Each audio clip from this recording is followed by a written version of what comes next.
Hi, my name's Laura Batante. This is My Two Bits, and today I have this little fox box for you to make, and super easy. We've done this sort of a box before, just trying to mix it up a little with some new characters. So I think he's really perfect for fall. And I'm just going to apologize for my voice. I'm just getting over a cold, so I do sound a little funny. I'll try not to talk too much. All right, so just before I get into materials, I'd like to take a quick second and ask you to like the video and subscribe to my channel so that I can keep on bringing you more fun crafts. And so for materials, not very many at all. You're going to need a sheet of cardstock, whatever color you want to make your little fox. I'm finding it very hard to find a red-brown, but maybe you'll have more luck in your neighborhood. But he certainly looks adorable. Even in this shade. So there you go. And then I have a little bit of white cardstock and some black cardstock. Of course, the template, which is available right there in the video notes.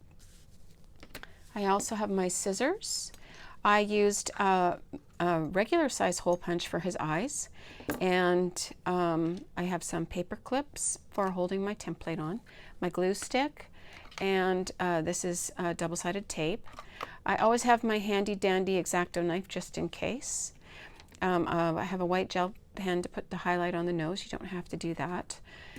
And I have my bone folder for getting a nice crease, and my ruler for for scoring. I was going to say, I don't really need it for cutting. Yeah, for scoring. And then this is a pen that doesn't work any longer, and I use this for scoring with. And I'll show you how that works. And yeah, there you go. So let's just get started. So the first thing that you're going to want to do is fold your cardstock in half. And you just want to make sure you get that nicely lined up. And then go for it. If you don't have a bone folder, you can use, I use the back of my nail sometimes, but if you have one, they're great. And then you want to make sure that you've cut your pieces out. They don't have to be, you know, so close that they're right on the line or anything. You're going to see that mine are, but that's just because I've used this template already. But you do want to be fairly close on the bottom so that you can line it up. And then if you line your template up at the bottom here and along this edge, then you have saved yourself one small cut, and that's always good. Plus it leaves you a little extra room to get the tail out. So I just wanted to show you that you do, you know, really need to get over to the edge, because the tail, I extended a little, and it's quite a tight fit, but it does fit, so you only need the one sheet. And if you did have a little bit of a problem right here, you are going to put the white over top, so it's not going to be too bad from the front. But I like it to look good from both ends, so there you go. And now we're just going to go ahead and cut. But what you want to make sure that when you're cutting this, you're staying very close to this edge, because of course we do need this chunk of cardboard. So what I recommend doing right here is just going in and putting this piece aside. Normally I don't have to worry too much about extra pieces, but in this case we do need that one. And then just to make it a little easier on yourself, you can go ahead and cut away some excess. Just makes it a little easier to work with. All right, so then you're just going to go ahead and cut out. And this is a very forgiving box, but what I want you to really make sure that you do is to get right into that corner right there. Make sure that you've really left yourself a very nice reference point, because that's where we're going to lie our ruler across. So those are two kind of key points right there. Otherwise, yeah, go for it. All right, I have all of my pieces cut out now, and I will just mention that for the white, I did go a little wide on these edges here that are going to overlap, just to make sure that I've got really good coverage. You don't want to undercut the white and then have the brown showing through when you lay it on. Better to go a little bit big, and then you can just sort of trim right here. So that's a little tip that I've used, and I did it here on the cheek as well, just to make sure that it went out past the edge of the box. So all the pieces are cut, and now we'll take it apart and we're going to do the scoring. And it's really easy. So like I said, we're going to use these points right here. So we're just going to take our ruler and we're going to line that up with these 2 points. And it should look relatively straight, you know, across. But like I said, these are the little flaps that we glue. So this isn't too important. And then we're going to do the same thing here. And you see how well my pen that doesn't work anymore is at scoring. It's very easy to use.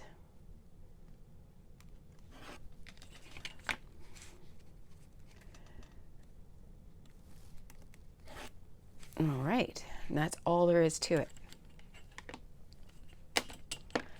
Now, I'm going to fold it and then we'll lie it back out flat. So you're going to fold up both of the outside edges, like so, and then the inside flap, and then these get folded. And then when we go to put it together, it just will come together really easily. So now you can have a little look-see at your box and decide if you cut one slightly better than the other, and that will be your front. And then now we're just going to start putting our pieces on. And you know, as I always say, make this project your own. So if you want to change the nose or the eyes, go ahead and do that. Make it however you want it to be. You could use googly eyes on this project for sure. And I have made the eyes with my hole punch, not the little hole punch that I would normally use, but this bigger one. I don't know, I just like the kind of bigger features on this. I think it looks cute. So, and I actually, when I was cutting out the nose, sort of cut outside the template too and made that a little bit bigger. Placement of the eyes makes a big difference on how a character looks. So I recommend before putting the glue on that you decide where you like them. Of course, you're welcome to follow mine if you like where mine went. All right, so that just leaves us putting some glue here on the flaps, and you could use double-sided tape like I am, or you can use some glue. They both work just fine. And all we're going to do is we're going to fold this flap in and angle it in slightly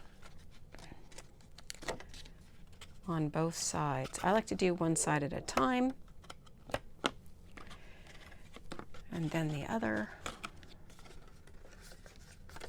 Holy moly. There we go. It's easier than I just made it look. All right, and then the same thing, we're just put some glue on the tail, and then make sure you turn it around and look at it when you place it so that you can make sure. I like to get it past the cheeks there.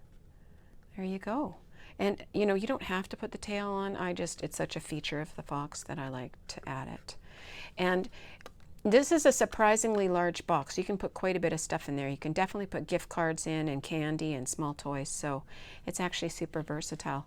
Well, there we are, all done. I think they look fabulous, super cute. They'd be great on any kind of autumn table for autumn gift giving, and of course also would look fabulous at in a woodland party as a favor. So do give it a go. Thanks for joining me today. I really appreciate it. And we'll see you again next time.